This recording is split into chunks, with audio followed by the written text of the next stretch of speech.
This is another reading of Mehera-Meher, Volume 3. Let's segue from the bottom of page 140. Baba's brother Baram was one of those called for the match. According to Mehra, of all his brothers, Baba loved Baram the best. Baram was living with his family at Baba House in Pune. He was a photographer and reproduced pictures of Baba for his followers. Once in Satara, Baram brought a few copies of the photo of Baba as a boy with his cricket team. Baba distributed a copy to each and then told Baram to give Mani 2 copies for Mehra. Mehra said, um, I don't know why Baba told me to take 2 pictures. Mehra said, still puzzled. One of them I still have in my cupboard. I didn't have the sense to ask Baba why I should take 2 of the same picture. And in parentheses, the other copy was framed and now hangs by Mehra's bed at Meherazad.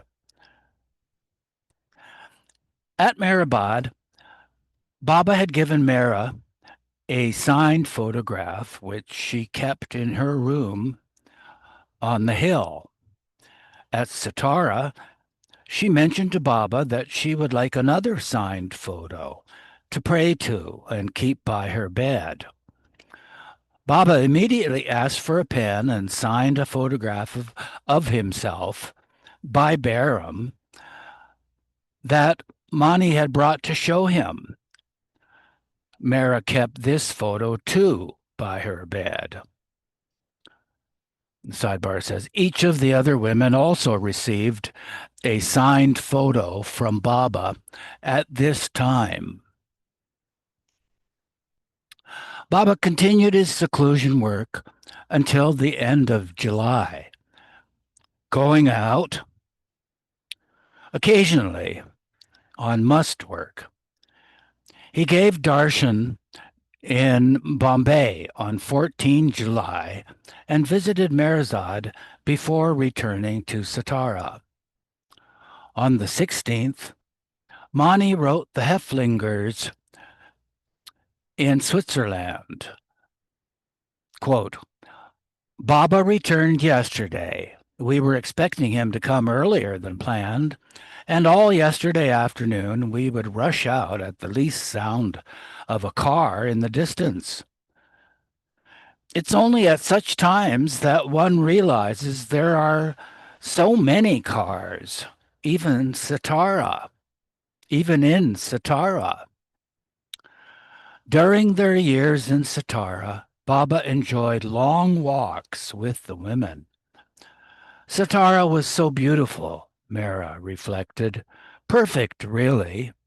Just the right place for us, because there were not so many Parsis there who would want to have darshan. We were far enough outside the town to be secluded. Yet on our road, people carried their vegetables to market, so we always had nice, fresh vegetables. Baba nearly every day walked alone to the Mandalis with Goher. We stood on the veranda to see him off. He came back by 11 a.m., escorted by the Mandali. Goher, too, stated, we all liked Satara very much. We didn't even think of Meherazad then. It was like a regular house. Mehra did her gardening. We had Sheba, so Mehra took care of her. It was a nice household there. A small kitchen. Naja would cook. Baba had an early breakfast and then went to the Mandali by 6:30 or 7 a.m.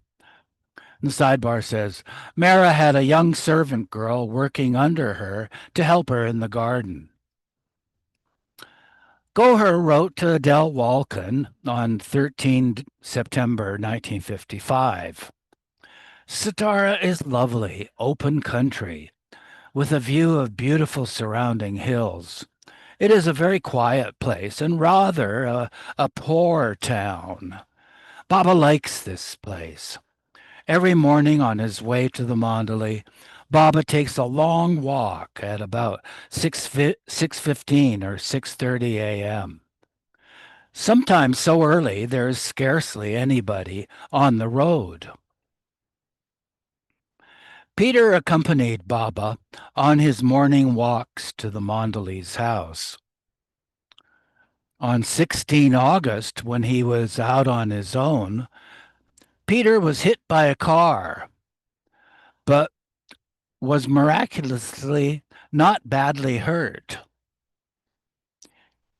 He was, however, unable to accompany Baba for a few days, as the women kept him inside, quote unquote, convalescing, just to be sure he was all right. Baba wore tennis shoes when walking, but Goher carried a cotton satchel with Baba's sandals so that he could change once he reached the Mandalays. Once, when she and Baba arrived at the other house, Goher discovered that her hand was empty. The bag had fallen somewhere on the road. To this day, she has no idea how it happened. Goher, as usual, had been carrying an umbrella over Baba. It was monsoon time and there was a strong wind. So it is possible that the satchel fell without her realizing it. Quickly, Goher ran back to the women's bungalow, searching desperately along the way for Baba's sandals. They were never found. Someone had probably picked them up and was using them, although very few people were on the road then. Mehera felt terrible. Someone using her beloved sandals? Later, she interpreted the incident as a harbinger of the second accident to come. Losing Baba's sandals, Mehera felt, was symbolic of the end of his going for walks. In Satara, as in Dehradun, Sheba was kept in a garage that was converted into a stable. Although a groom was taking care of the horse, Meru said, Baba and Mehera came and fed Sheba carrots and the bran and grain mash that Mehera mixed for her every day. After Baba left for the Mandalays, or that is the mash that Mehera mixed for her every day after Baba left for the Mandalays. So Mehera visited her twice a day, and Sheba was free to move around the grounds. In one corner of their front veranda, leftover dried grass was kept for the horse. Sheba leaned over the steps and ate it. They fed her carrots here also. We would say, koti koti, which is Gujarati for kiss kiss, Mehera said, and Sheba would kiss. She was very sweet. She used to kiss Baba also before he fed her carrots. Mani mentions the colt in her letter of 18 August to Beryl Williams. Quote, Sheba gets the utmost care and love. When Baba comes from the Mandalay, he inquires after Sheba. Before he leaves in the afternoon, he feeds her some carrots. Baba's pets have a deep significance with Baba's work. Two other perfect masters also had horses. There was one in Sai Baba's darbar, or court, who would be present at Arti time with the disciples and would literally take darshan, going down on its knees. Also, Upasani Maharaj had one. When Sheba was 2 years old, the Dehradun veterinarian was written to send a horse trainer to break her. One day, before the trainer arrived, Baba was eating at the dining table and Rano was reading to him. Mara saw Sheba come to the steps, so she took the carrot basket and went to feed Sheba while Baba was finishing his meal. As Mara was doing so, she suddenly had an idea to give Baba a surprise. Sheba looked so tame and quiet as she placidly went on eating. I had the urge to get on Sheba, even without a bridle or saddle. These past 2 years, I've been feeding and raising her like a pet horse, I thought. Why should another person ride Sheba first? I must be the first to sit on her. Mara picked up a wooden box on the veranda, put it on the steps, and hopped on Sheba's back without a saddle or reins. It was a dangerous thing to do, she allowed, but because I used to feed her grass, milk, and carrots, the horse knew me. Sheba stood quietly eating the carrots. Mara called, Baba, Baba, look at me. Baba's back was to Mara. He turned and seemed surprised. You got on her? He gestured. Then he made a circle with his fingers, meaning fine or good. Mara jumped down almost immediately. When the young man sent by the vet arrived, he not only took over the grooming duties from the older groom, who returned to Dehradun, but also began to train Sheba for riding. Once Mara was looking for Baba and found him in the bathing room, quietly peeping out the door at the groom. Baba had so much concern to see how the groom was treating the horse out of our presence, Mara explained. The sidebar says Baba himself never sat on Sheba. She was too spirited, Mara explained. In a letter to Irene, a fellow horsewoman, Mara described the thoroughbred. Sheba is a very intelligent horse. She always came when she was called by her name. Also, as soon as she went into her stable for the night, she would piddle in her basin when we whistled to her. The most lovable trick she knew was to kiss when she wanted carrots. You would have loved to see her do that. We had to say, Koti, Sheba, and she would kiss by stretching her neck to touch our mouth with her nose and lips. If we had partaken of milk or tea, or anything she fancied, she would sniff interestedly.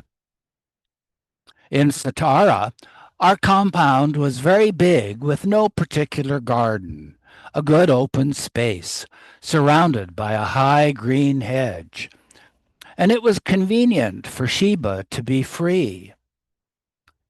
The main road was near. If Sheba heard a squeaking or noisy vehicle, she would gallop away, bucking and prancing. She used to come for her share of her carrots near the veranda and kiss each one to beg for carrots. A man named Jahangir Irani, who had once owned racehorses, was working in a government job in Satara. When he saw Sheba, he recognized her as a good breed. He took much interest in her and guided us in her training and in her quota of feed. Later, he asked permission to train her for racing. He saw that Sheba was a swift horse. She was not free anymore, and a groom was hired to break her. Every day she was exercised accordingly. The sidebar says Baba had agreed at first to let Jahangir race Sheba, but just 2 months before the racing season began, he changed his mind. In September, Mani wrote to Irene, Sheba is as loving as ever. Every afternoon we gather around her. Baba gives her the first carrot, and that's when a lot of kissing begins. One day, Mani decided to take a photograph of Baba kissing Sheba. Just before Mani snapped the picture, Mehera leaned over and released the halter and blinders from Sheba so her face would be clear. I'm so happy I got that shot, Mani wrote to Beryl. I've always wanted to. When Phyllis Frederick was sent this photo, she wrote back, I wish I was that Philly. And the sidebar says the blinders were to prevent flies from sitting on Sheba's eyes. Mehera was not able to unbuckle the halter completely, so it is seen hanging in the photo. In 1947, when Norina and Elizabeth had visited India, Phyllis had sent a plastic 8mm movie camera. Mehera had kept it away, as none of them knew how to use it. Although she was not sure how to adjust the light settings, Mehera took out the camera in Satara and shot some footage of Baba with Sheba, and of Sheba romping around the compound and rearing up. None of it came out, since the film inside the camera had expired. Mehera was naturally disappointed. She always regretted that there were so few films of Baba prior to 1956, when he could walk so swiftly, unimpaired by his injuries in the second accident. But before that, we didn't even think of it. That is, think of taking films, she said. It was as if Baba put his hands over our eyes, as if he didn't want it.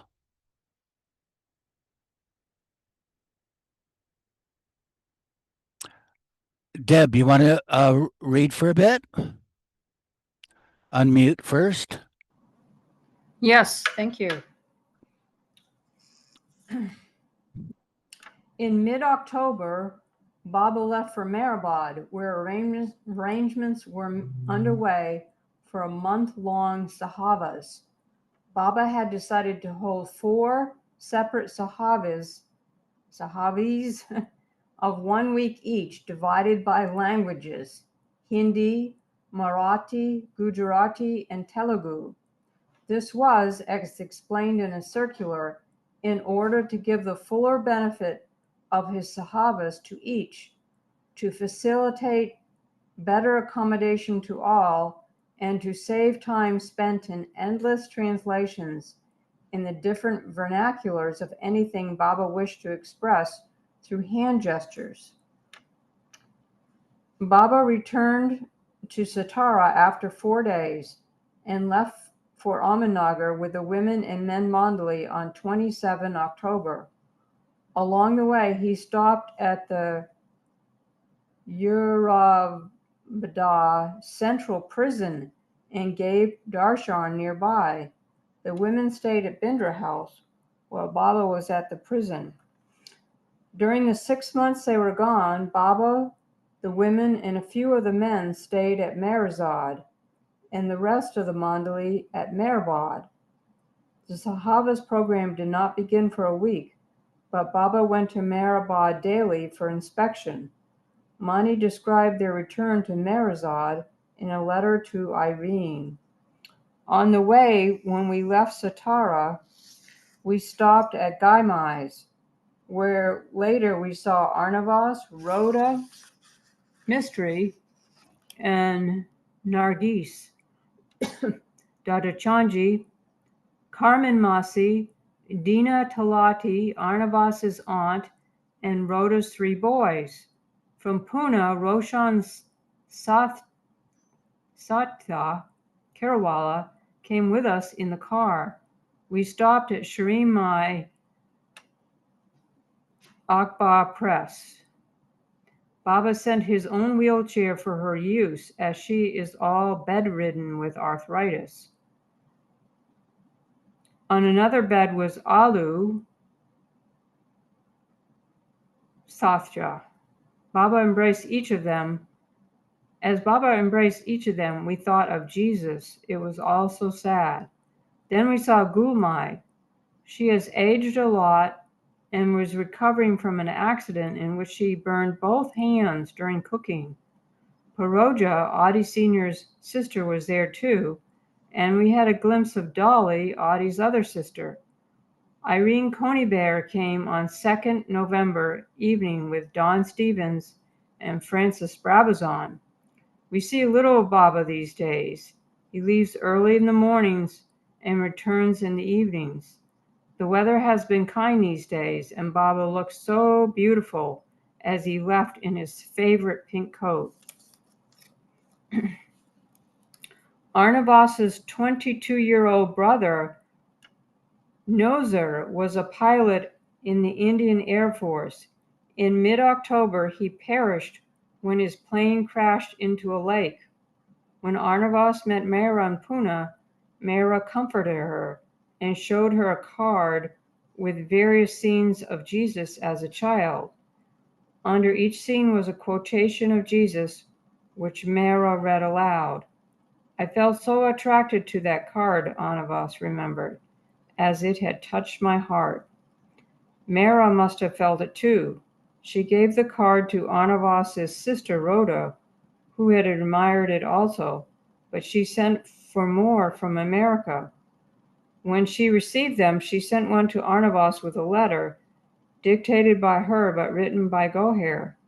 Arnavas never corresponded with Mehera, but in the letter Mehera wrote, I am not allowed to write to anyone, but Baba has gladly given me permission.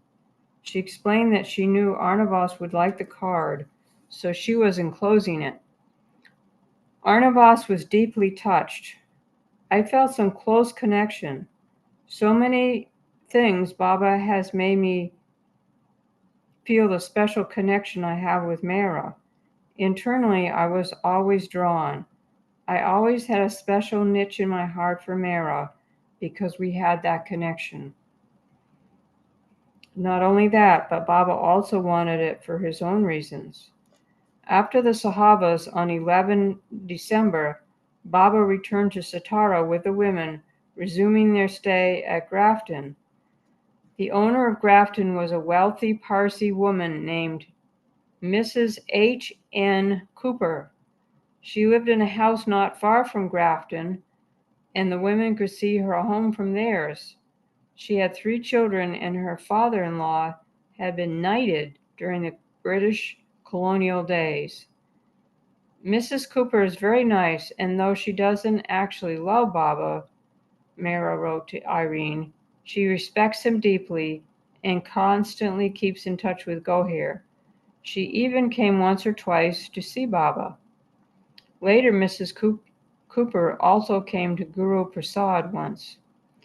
Irene Conybeare was staying at Mrs. Cooper's, and while Mrs. Cooper was in Bombay, Mehera and the women visited her there one day. On 25 December, Christmas and Mehera's birthday were celebrated at Grafton, and a photo was taken to mark the occasion.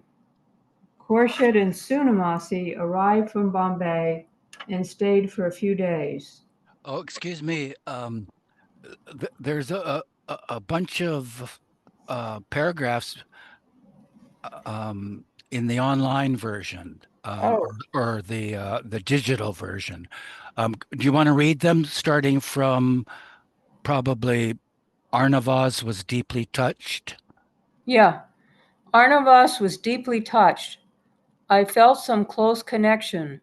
So many things Baba said made me feel the special connection I have with Mehra. Internally, I was always drawn. I always had a special niche in my heart for Mehra because we had that connection. Not only that, but Baba also wanted it for his own reasons. Arnavas was permitted to stay at Meherzad for a few days at the end of November 1955. Baba brought each of the Sahaba groups to Meherzad and took them up Seclusion Hill. When the Hindi group was leaving Meherzad on the 24th, Mani described, I was on the veranda typing, and as half a dozen buses packed with men wheeled past our gate, their united shouts of Avatar Meher Baba Ki Jai sent thrills right through me. This is not meant gushingly, but literally I was tingling in waves from head to toe. I hurried into Rano, whose little room is right next to where I sit, and found she felt the same. It was such a happy feeling, and we were laughing and wiping our eyes at the same time. Mhm. In between two groups, Baba took the women to Mehrabad on 26 November to see Sahaba's arrangements. He showed them the huge meeting, dining, and sleeping mandaps, tents, and the wooden platform where he had washed the feet of the poor, and the kitchen. On 5 and 7 December, the women returned to Mehrabad with Baba and sorted through their trunks and other things stored at Upper Mehrabad. They also visited with Mansari and Kaikabad's family. After the Sahabas on 11 December, Baba returned to Satara with the women, resuming their stay at Grafton. As usual, we were in two cars, Mani wrote to Beryl on the 18th, and I, because of another miserable cold, came in the second. When we got here it was evening, and we found the place all lighted up with rows of colored electric lights and gay paper flags everywhere, and decorated with banana palms and paper lanterns. The servants and the poor neighbors welcomed to Baba. They stood with flowers and puja trays. It was a delightfully festive welcome, and Peter was hysterically happy to see us back, jumping and kissing till he and we were all exhausted. Mm. Okay, it's still not in the book. So,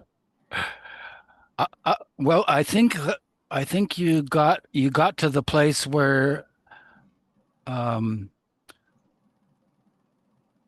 you've gotten to the place in the digital copy where um, there's talk of Mrs. Cooper, the wealthy Parsi woman. yeah, yeah. And Um, I started talking about Christmas and Mara's birthday. So I guess we're not there yet. Okay. Um, the owner of Grafton was a wealthy Parsi woman named Mrs. Homai N. Cooper. She lived in a house not far from Grafton, and the women could see her home from theirs. She had three children, and her father in law had been knighted during the British colonial days. She was very gracious and helped in whatever they needed. Mrs. Cooper is very nice, and though she doesn't actually love Baba, Mara wrote to Irene, She respects him deeply and constantly keeps in touch with Goher. She even came once or twice to see Baba. Later, Mrs. Cooper also came to Guru Prasad once. Irene Conybeare was staying at Mrs. Cooper, and while Mrs. Cooper was in Bombay, Mehera and the women visited her there one day. It says on the sidebar, Irene loved to play chess, so Baba instructed Ramju to go and play chess with her once a week. And then I think the book picks up now, so I'll Okay, start great. reading in the book. On 25 December, Christmas and Mehera's birthday were celebrated at Grafton, and a photo was taken to mark the occasion. Khorshid and Sunamasi arrived from Bombay and stayed for a few days. On the 26th, Baba distributed copies of his new book, God Speaks. Mehera and Mani each received a signed copy. Kumar was now living with the Mandali in Satara and wondered why all of Baba's books were published in English. So there was a couple sentences also extra. The women fashioned a Christmas tree from the garden hedge as usual and decorated it with tinsel and snow. They made a small Christmas cake for Dawn, but when by New Year's Dawn still had not returned from Meherabad, they ate it. We had a lovely Christmas, Mani wrote to Adele on 6 January 1956. Christmas morn, we stood round the table with Baba as he looked back on his birthday of centuries ago and playfully touched the little toys dangling from the tree. Okay, go on. On the 26th, Baba Distributed copies of his new book, God Speaks. Mehera and Mani each received a signed copy. Kumar was now living with the Mandali in Satara and wondered why all of Baba's books were published in English. Why not publish something in Hindi for Indians, he asked. Baba replied, I have come specially for the West this time. If you ask any illiterate Indian on the street, where is God? He will humbly reply with folded hands, I don't know. But inside his heart, he knows. He has that feeling, that respect of how to love God. But in the West, people only follow the priests, go to church, bow down at the altar. They don't know how to love God. This they will have to learn. They don't know how to approach God. That relationship with Him does not exist. They don't know how to approach God. That relationship with Him does not exist. I don't know what Baba means by that. I would think we would want to have a relationship. Yeah, but Westerners, for the most part, we don't have a relationship with him. So Mm-hmm. with God, at least not like where we say good morning to or good night to him. Yeah. I mean, Okay. I guess a few people might, um, but not so many, I don't think. Uh-huh. Hmm. It seems a little confusing the way that was written.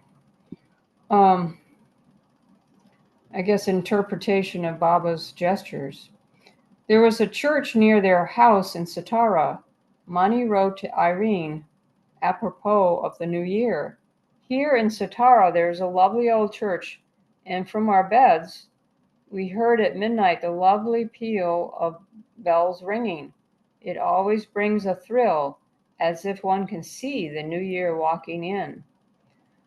Baba was gone for most of January 1956, visiting Mehera and giving darshan at various places. When he returned, excuse me, when he returned to Satara, she asked Mehera whether she had started reading God Speaks. She replied she had not. We never had time to read new books on Baba, Mehera explained. Baba gave me a copy of any of the new books that came. He would sign it and give it to me. I would kiss it and put it by. No, you must read it, Baba told her. But when, Baba? In the morning I garden, do other work. Then there's lunch, and afterwards we are to be with you. Never mind, Baba said. Every day, read for half an hour until you finish it. In this way, Mehera did complete the entire book. God Speaks is the only book by or about Mehera Baba that Mehera ever read. Hmm, interesting. I'm going to read that sentence again. God Speaks is the only book by or about Mehera Baba that Mehera ever read. And then in the digital version, there's an asterisk that says later other books such as the Lord Meher series were read aloud to Mehera. Yeah, I've got that as a sidebar. Oh, you do? Okay.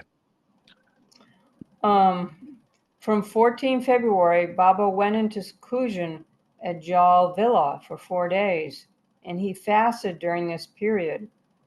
Baba does not care for milk while fasting, Mani wrote to Irene. Baba was as energetic and lovely looking as ever at the end of the 5 day fast. But one day, Baba had severe pain in his abdomen. Goher kept him on a fast of only milk, Mani continued. But Baba didn't like milk. We used to give him Horlicks or something like Ovaltine every 2 hours.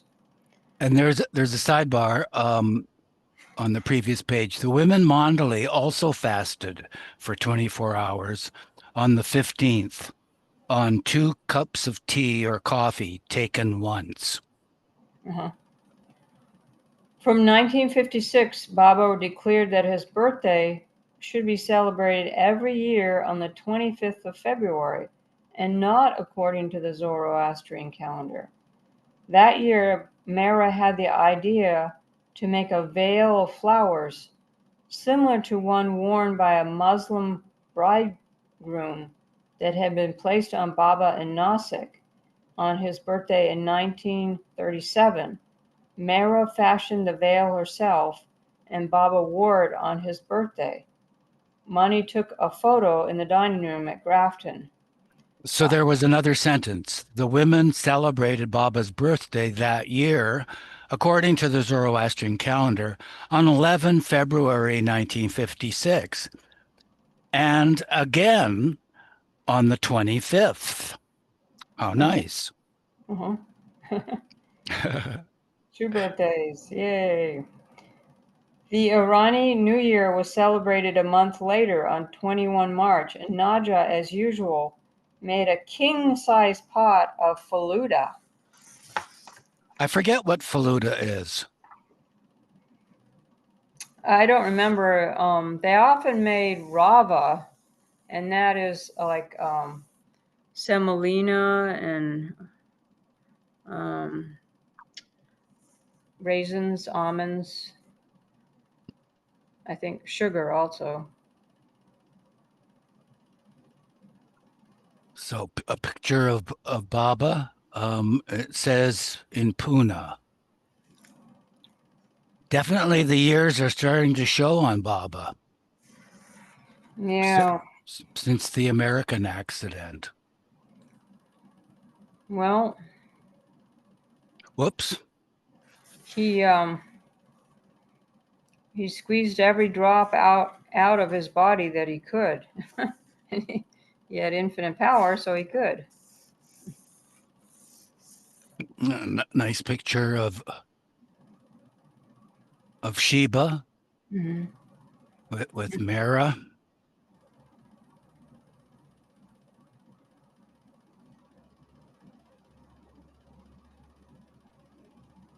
wearing some stylish shoes and a Western style dress, I guess. Yeah. She wasn't a real tall horse, was she? Although they said she was. Hmm. I was just thinking about the kissing, and her mouth was about the same level as as Mara's. Yeah.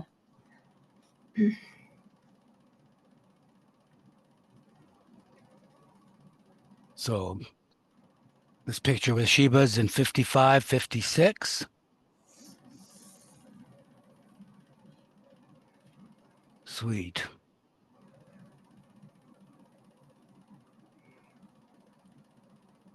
Oh, here's the Sheba kissing Baba picture. Yeah, it's a little dark, but in other pictures you can actually see Baba's lips. No, you Huh? can kind of, in the book, you can kind of get a, Uh, yeah. uh. So, so this is 55, and that Yeah. makes Baba 61 years old in this picture. Mm.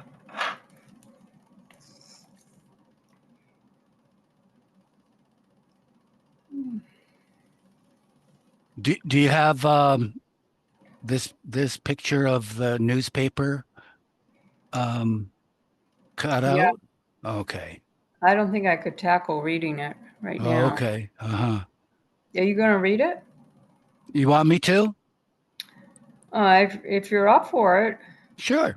Meher People, Baba is the title. Meher Baba, religious leader, visits Myrtle Beach Center by W.G. Barner, News and Courier, roving reporter. Myrtle Beach, July 31, and the year is 1956. A man from India who many believe to be perfect, a man, quote, whose soul is in complete accord with God, end quote, left Myrtle Beach yesterday after 5 days of inspiring his followers at his Universal Center north of here. Meher Baba,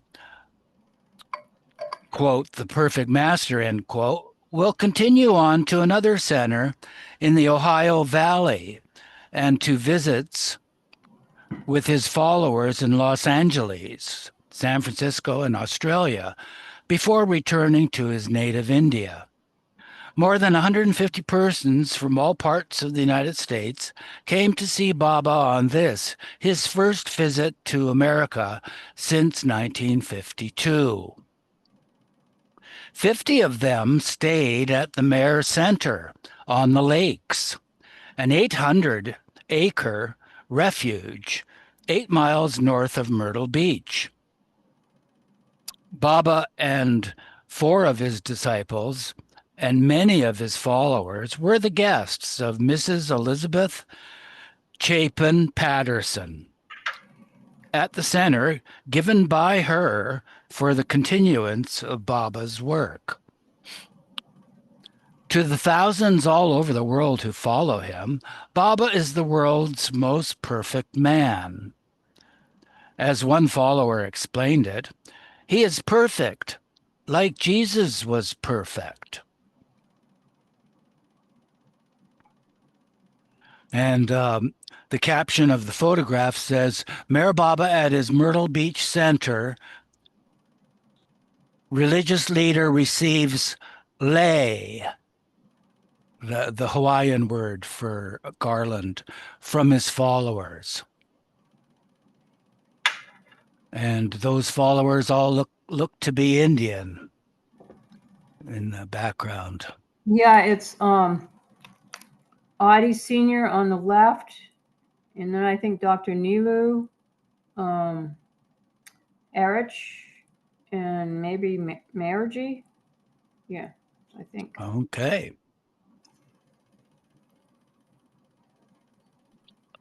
So Myrtle Beach residents who have heard for years of Baba and his center on the lake north of town have wondered and heard all types of rumors about the man. Friday and Saturday, they were allowed their first chance to find out for themselves. Baba received the public. They found a man, not tall, who wears a heavy dark mustache and long hair. His skin is pale for an Indian, but his dark eyes are unusually kind and gentle.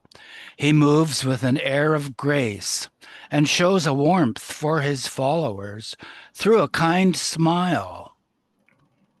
That is his only direct communication with them. For Baba has not spoken a word in 31 years, his followers say. Until 1954, he used an alphabet board to communicate with his disciples and his followers. Now he uses the sign language exclusively. Silence, explain his followers, builds up the strength of his movement into a sort of crescendo that will reach its peak, quote unquote, soon, when Baba breaks his silence with just one word. This word, his followers explain, will penetrate the hearts of all men, and all the world will know of Baba's perfect love. To his followers, Baba is a religion. They believe his soul has perfect communion with God. Some actually believe that he is Jesus Christ, come back to earth. All follow him with rapt attention. His name means compassionate Father. Books have been written on Baba. He himself has written a book which will be revealed only after his death. There is no estimate of Baba's followers. No one knows. On one occasion at his World Center in Bombay State in India, 100,000 persons flocked to see him. Flowers were thrown in his path. Movies were taken and shown all over the world. Books have been written on his sayings and teachings. Several hundred people, followers and visitors, flocked through the center last weekend. His followers sat around a large building called the Barn to await their turn. Some said they were waiting for Baba to tell me what to do. I'll read that again. Some said they were, quote, waiting for Baba to tell me what to do, end quote. Inside, those who wished to see Baba were warned not to speak and not to stand too close to Baba. They found him sitting in a chair on a dark red carpet. His hostess, Mrs. Patterson, was at the opposite corner. Baba shook hands with some visitors and, quote unquote, talked with others through sign language to a disciple who stood at his shoulder. He gave each visitor a mint or a grape. Outside his disciples or his secretary, outside his disciples or his secretary, Adi Keirani, answered questions and greeted followers and visitors. And that's the end of that article. Newspaper account of 1956 visit to Meher Center with Adi Sr., Nilu, Erich, and, oh, you were right, Meherji. Good job.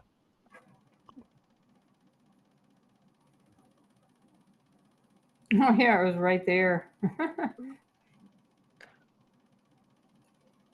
So, chapter 122, Missing Baba. At the beginning of March 1956, Meher Baba began working in seclusion with two musts, Ali Shah from Mehrabad and Nilkanthwala from Rishikesh. Nilkanthwala was a highly advanced must whom Baba had contacted near Dehradun in 1953. Baba was working in a different bungalow from Grafton, where he and the women resided. Among the women, only Mehera and Mani were allowed to visit him for a short time in the afternoon. Mehera saw Ali Shah a total of 3 times over the years. In Satara, she recalled, Ali Shah came to Baba with a very loving, sweet look in his eyes. Baba got up, embraced him, and took him upstairs to his bedroom to work with him. On 27 March, Mani wrote to Irene,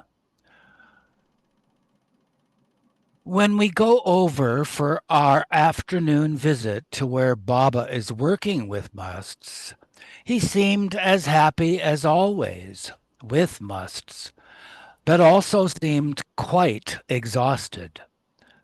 The other day, Ali Shah came over to the window and asked me where the big boss was.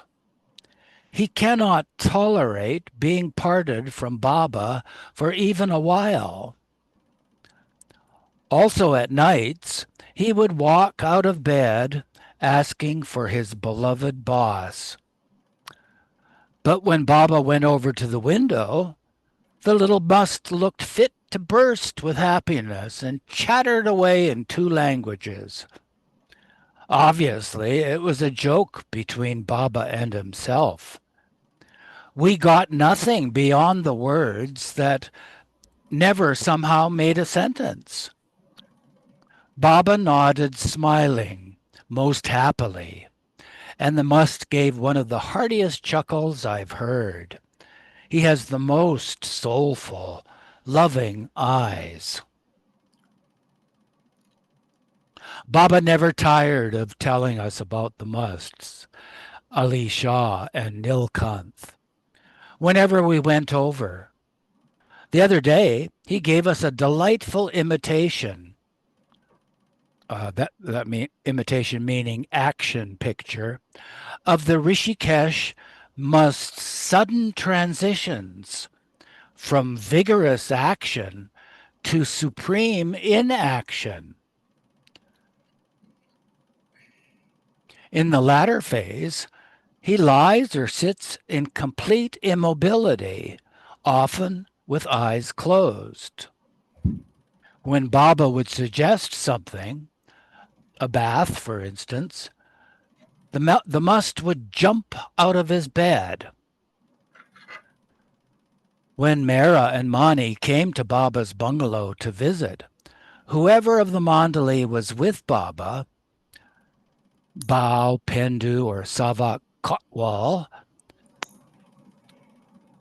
was sent out of Baba's room. At times, Baba asked Mani to tell the Mandali member something, or Baba called the person and told him to stand in the doorway for instructions, without looking inside.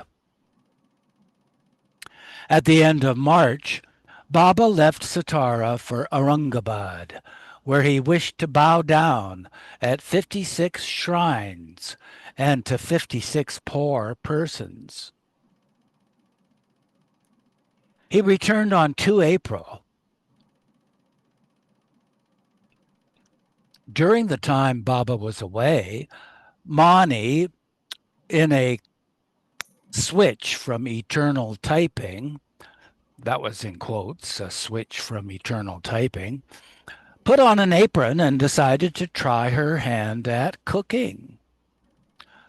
After looking through one of Kitty's cookbooks, one of Cookie's kitty books, she decided to try something that intrigued her from the Swiss cookbook Irene had left behind.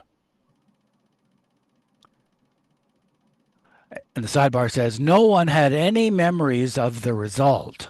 So presumably it was neither a masterpiece nor a total disaster.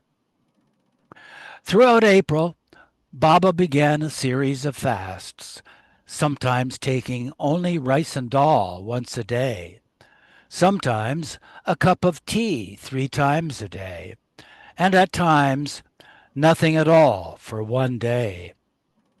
After Baba fasted without even water for 24 hours on 13 April, Mani noted, as often happens after some particular piece of work Baba has done, a good shower of rain follows. Only this time it was more than that. A terrific avalanche from the sky with lightning and crashes of thunder, so loud and close it seemed to come down on the roof. For 14 days, Baba ate only one meal a day, and on 9 May he fasted again for 24 hours without water. Mehera was ordered to fast with him in the same way. The rest of the men and women Mandali fasted also, but they were permitted to drink water. It was painful for Mehera to witness Baba put himself through this regime. But why fast, Baba? She asked him so often over the years. So many times Baba used to fast, said Goher, who also worried from a medical standpoint. We grew tired of it. Mehera always tried to protect his body, but Baba said his work came first. On 10 June, Baba returned to Meherazad with Mehera, Mani, Mehru, Goher, Naja, and Rano, stopping on the way for a picnic under a grove of trees. They stayed at Meherazad for a month prior to Baba's departure for America, where he had promised to give darshan to his lovers. They visited Meherabad too and met Mansari, Kaikobad's wife Jerbai, and her daughters Jalu, Gulu, and Meru in the hospital quarters where they were all living. Whenever the women visited Meherabad, they had lunch in Baba's kitchen. The meal was prepared by Kaikobad's daughters at the hospital kitchen and brought over. Sidebar says, on 16 June 1956, Baba took the women to see a film at Sarosh Cinema. Baba returned to Satara with the women on 7 July, where he remained until flying for the West from Bombay on the night of the 16th.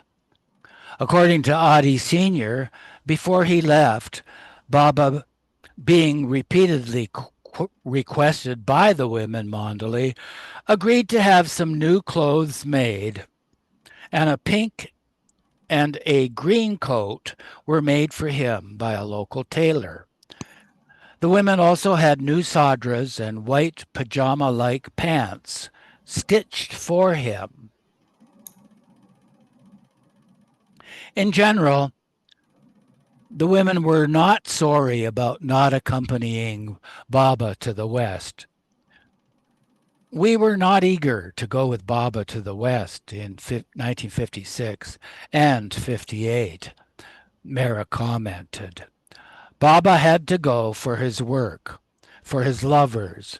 He would go from place to place, and we were like, quote unquote, extra weight. We had already been in 1952. We didn't feel like going. We understood that Baba was doing his work. Others who are waiting to have his darshan must be feeling so happy to have Baba with them, we would think. We were glad, in a way, for them, being able to see Baba and have his darshan.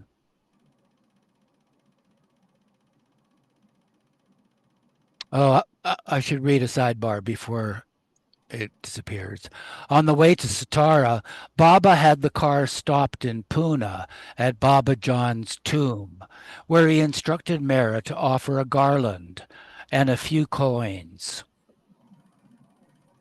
We knew that Baba was going to come back. We were waiting for him. But in the meantime, we were not sad about it. We were glad that Baba was giving darshan. His lovers were happy to have him amongst them. After some days, we were waiting. When will Baba come? When will he come? According to Goher, Mara would not have minded accompanying Baba.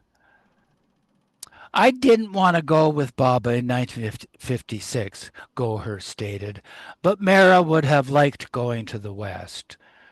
She wanted to see places. She would have liked to go, but she knew that Baba was going for his work, and her going would have been a botheration to Baba. She had to be kept segregated with the other women, which meant so many extra women had to go, an extra expense for Baba. Mara missed Baba. She used to be very quiet, doing her own work. We would sit and talk, do our own work, get everything finished. The regular routine would go on. Mara was busy in the garden. I was busy with other things, some correspondence, looking after Sheba, giving her grain. I had to see to the supplies of things in Satara. We used to get cables from the West when Baba was there in 1956 and 58. For example, quote, inform Mara I am well. Everything is all right.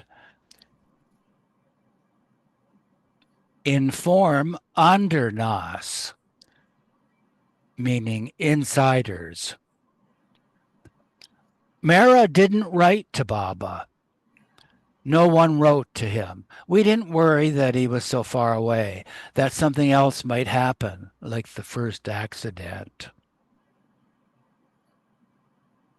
In 1956, Baba traveled to Switzerland, London, America, and Australia. He was away for exactly 1 month. During previous visits to the West, Baba always preferred vegetarian food. Now he permitted Ella Winterfeld to prepare flounder for him, which he liked. And the sidebar says Ella deboned the fish so thoroughly that it lost all resemblance to a piece of fish. She quickly reshaped it by hand before serving it to Baba.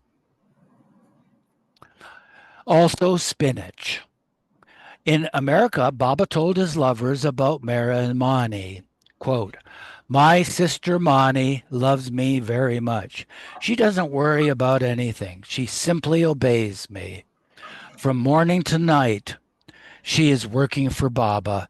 She knows Baba is God and loves Baba as God. Mara, I love very much due to past connections. I love you too. If you love me, you are with me. Through love, you can become one with me. In New York, when Baba mentioned that it was Mara whom he loved most of all, Phyllis, Adele, and a few others asked whether they could send Mara a gift. Baba agreed, and they bought a gold and pearl sari pin. Baba told Adele to show it to all one day, but instructed that no one must touch it. In Myrtle Beach, Phyllis thought, since dear Mara is separated from Baba, she must be lonely and wondering what's happening. It would be so nice to write to her. Phyllis told Baba what she was thinking and added, I would love to write to Mara. Baba liked her idea. He said that 5 of the women, Phyllis Adele, Beryl Williams, Billy Eaton, and Sylvia Gaines, should each write. Off they went and wrote up what was happening at the center. Baba called the five every day to read out drafts of their letters before being posted to Mehera. In this way, these five women got to spend an extra half hour with him. And the sidebar says, when Baba visited the beach, he had his lovers collect seashells for Mehera. Mehera used these to decorate Baba's table at Grafton. Baba also brought back hand-carved redwood souvenirs for her from Muir Woods. Kitty noted, Baba said that Mara's suffering is the greatest in separation, which is why she would weep and weep when he went away. Baba knew it. Baba knew it happened when he was in the West and would feel very much for her. When he came in 1956 and 58, he asked certain ones whom Mara had met in 1952 to write to her. After a few days, all the women except Adele had finished their letters. Adele was having trouble expressing fully what she was feeling. When she told Baba that she felt inadequate to describe the program to Mara, Baba himself dictated a beautiful letter for her. Adele wrote it out and brought it back to read to Baba. She had added, "This is what Baba helped me say to you." Do you care to read some more or shall we quit? Um, well, how about if I read to the end of this little section here? Okay. Mara loved Adele's letter and never knew that Baba himself had written most of it. Oh, here in the digital version it says, where she had added, "This is what Baba helped me to say to you." Baba was not pleased. "Did I give you that line? Cross it out. This is your letter to Mara." Oh, sorry. No I guess problem. I had read that to myself because I thought you Oh, did it. Okay. Yeah, that's very important. I love it. Um, okay, Mara loved Adele's letter and never knew that Baba himself had written most of it. During Baba's entire visit, Billy later recounted, and Billy's a lady, he had the five write letters every day to Mera and Mani in India. It was Baba's custom to call us in and have each of us read out the letters we had written before they were mailed. We had been used to writing only to Mani up to this time, and we naturally addressed our letters to Mani and Mera. But Baba very sweetly told us to address the letters to dear Mera and Mani. There's a little sidebar. It says, Billy Eaton, A Love So Amazing. That's a book she wrote, Myrtle Beach, Sheriar Press, 1984. huh, haven't heard of that one. Yeah, we met her. She's an amazing lady. I'll tell you a little story about her after we finish. Okay. Irene had already written to Mara about what had transpired when Baba was in Switzerland. On 7 August, Mani wrote back, Today is the day of Kokadad Sal, Zoroaster's birthday, and we have just been stamping chalk Raguli decorations in the house. We sat around in the living room reading out your letter about Baba's trip and enjoyed the details. It is strange, but in a sense, we have not really felt Baba is away. As we know, he is with his Western family. We follow the day-to-day, hour-to-hour itinerary that we have with us, deducting the number of hours from our time according to the corresponding time in the West, counting on our fingers and often arriving at different hours. I don't believe we have done so much counting since leaving school. Now, when Baba is in Australia, we will be adding 4.5 hours to our Indian time, and that will be delightfully easy. Baba returned to Satara on Friday night, 17 August. I felt happy when he drove up, Mehera recalled. I tried to get a look at Baba in the car. When the door opened, Baba came. We were so excited. Baba returned to India. When Baba returned to India, Mehera wrote a letter to Billy about what was happening there. She continued to write, and Billy made copies of her letters and sent them to the other 4 American women. Monty had already been corresponding with Billy for a year and had Billy forward information to group heads in America. Monty also added news to Mehera's letters. Soon the letters grew longer, and eventually turned into the family letters that Monty ended up writing by herself. And a sidebar, Phyllis speculated later that this exchange of letters was a link that Baba was establishing between Eastern and Western women.